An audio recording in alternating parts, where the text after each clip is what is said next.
Hey everyone, and welcome back to the podcast, episode 198. Mark here. And Jenny. Glad you're with us. Mark, you've been digging around in the world of workspace tech again, haven't you? Oh man, have I. We're talking about the latest from Autonomous today, the SmartDesk 5. This thing is, well, it's pretty clever. Clever how? I feel like standing desks have been around for a while. What makes this one stand out? Okay, so yes, standing desks aren't new. But Autonomous is really trying to push the idea of the Time Smart Times workspace. It's not just about standing up and sitting down anymore. Think integrated tech. Think design that actually helps you work better. Integrated tech? Like, the desk talks to you? Haha, not quite yet. Though considering where things are going with AI, maybe next version. But for now, it's about things like power outlets actually built into the frame. They've got this cable management system too. They say it cuts down on workspace clutter dramatically.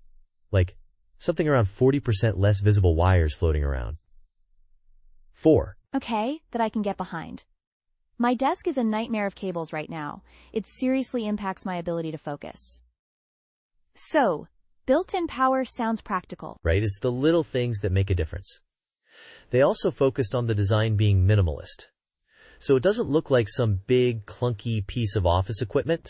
It's got a C-frame design, which sounds fancy, but it's basically about making it remarkably stable. Stable is good, especially if you're putting a lot of gear on it, like multiple monitors or something heavy. Exactly. That's where the dynamic load distribution comes in. They designed the legs, these oval and square tubes, to spread the weight out evenly.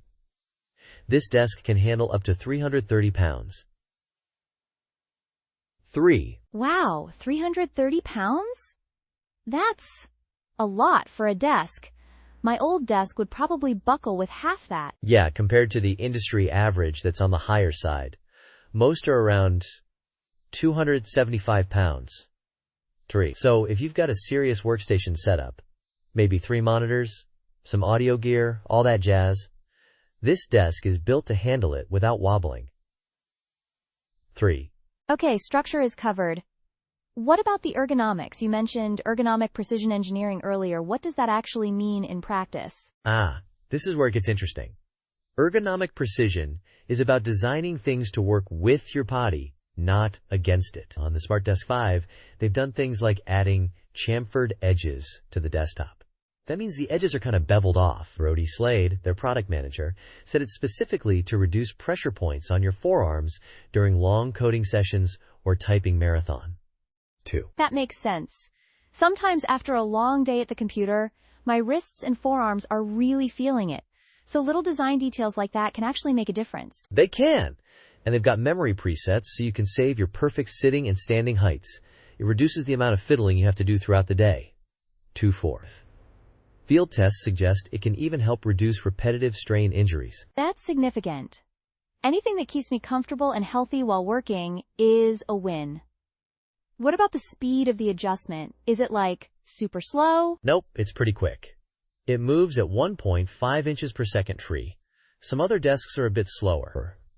Reviewers like Tom's Guide and Tech Radar said the transitions between sitting and standing were smooth. Though, I did see a couple of notes about the touchscreen being a little laggy sometimes when recalling those height presets. Okay, good to know. Minor touchscreen lag contrasted with painful wrists and back? I know which I'd prefer to deal with. And you mentioned sustainability? Yes. They are using premium materials, and they're claiming it meets green standard sustainability benchmarks.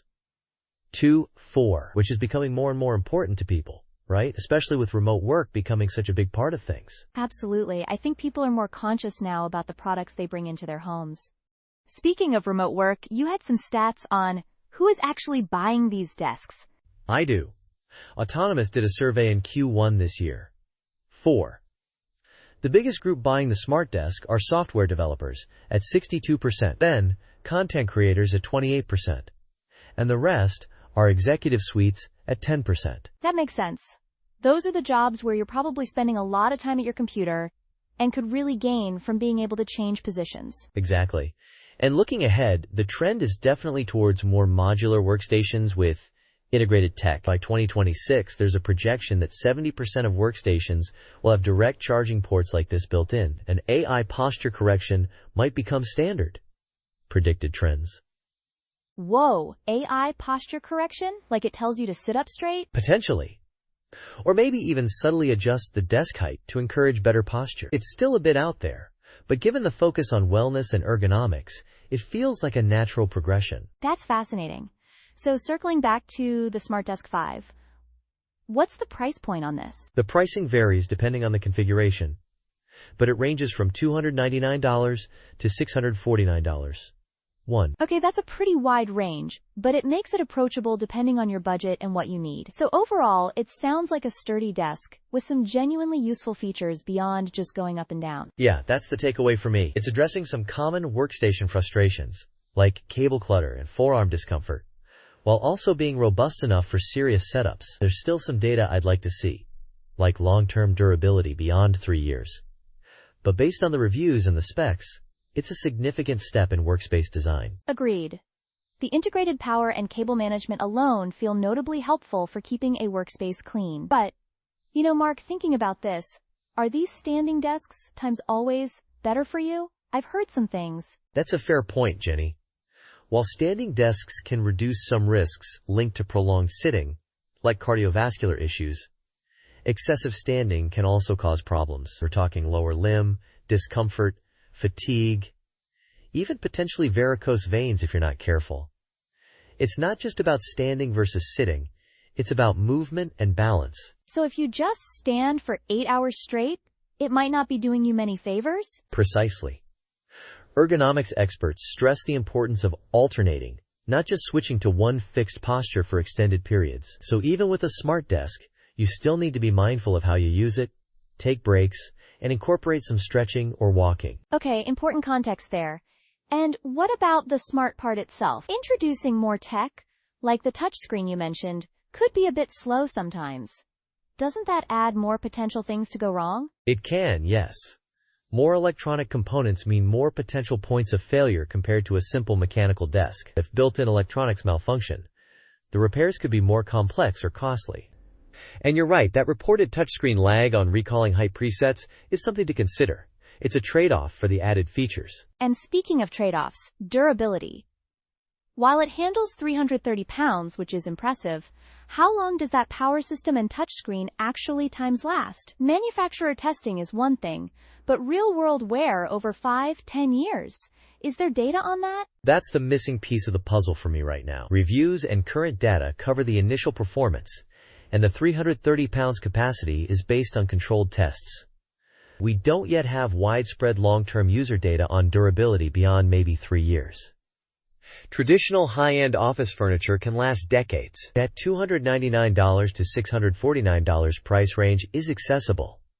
But could it mean the materials or components might not have that sort of long-haul lifespan? Another good point. So while it's certainly pushing things forward with integrated tech and design, it's worth considering the potential for less than perfect health outcomes if not used mindfully, the added complexity of the electronics, and the unknown factor of long-term durability. Absolutely.